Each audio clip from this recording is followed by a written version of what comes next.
খুব চমৎকার একটা প্রশ্ন।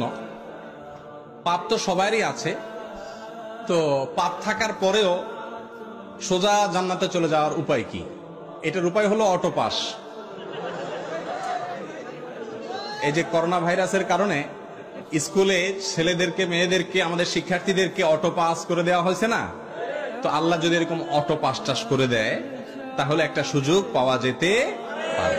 কিন্তু ভাইরা আমার, আল্লাহর কাছ থেকে অটো পাসের জন্য মৌলিকভাবে দুটি শর্ত।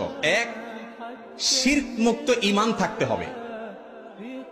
যদি ঈমানের মধ্যে শিরক থাকে তাহলে সেক্ষেত্রে কোনো অবস্থাতে অটো পাসের কোনো সুযোগ নাই। আল্লাহ রাব্বুল আলামিনের কাছে অটো পাস পেতে হলে যেই কাজটি করতে হবে তা হলো শিরক মুক্ত থাকতে হবে। শিরক করে যদি কেউ মারা যায়, আল্লাহ তাআলা আগাম ঘোষণা দিয়েছেন সে অটো পাসটা হবে না, সে সোজা কোথায় যাবে?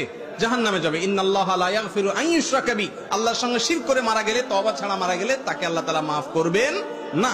মুসনাদ আহমদে বর্ণিত হাদিসে নবী সাল্লাল্লাহু আলাইহি ওয়াসাল্লাম বলেছেন, আদ-দাওয়াবিনু ইনদাল্লাহি সালাসা, আল্লাহর কাছে তিন ধরনের মামলা উঠবে।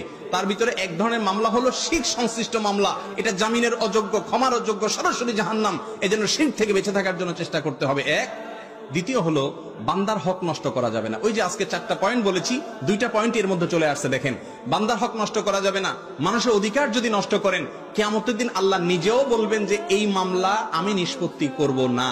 যার অধিকার নষ্ট করেছো তার কাছে এই মামলার ইখতিয়ার, তিনি চাইলে মাফ করবেন। আর কিয়ামতে কেউ কাউকে মাফ করবে না।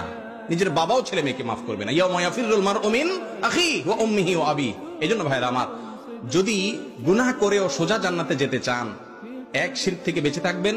2, মানুষের হক নষ্ট করবেন না। আর 3, সর্বক্ষণ তওবাকে নবায়ন করবেন। কিছুক্ষণ পর পর বা প্রতিদিনই আল্লাহর কাছে লজ্জিত হয়ে মাপ চাইবেন এবং চেষ্টা করবেন গুনাহ ছাড়ার। এই কসরত যদি করতে করতে থাকেন, ইনশাআল্লাহ আশা করা যায় পাপের পরেও আল্লাহ তাআলা মাফ করে জান্নাত দিবেন।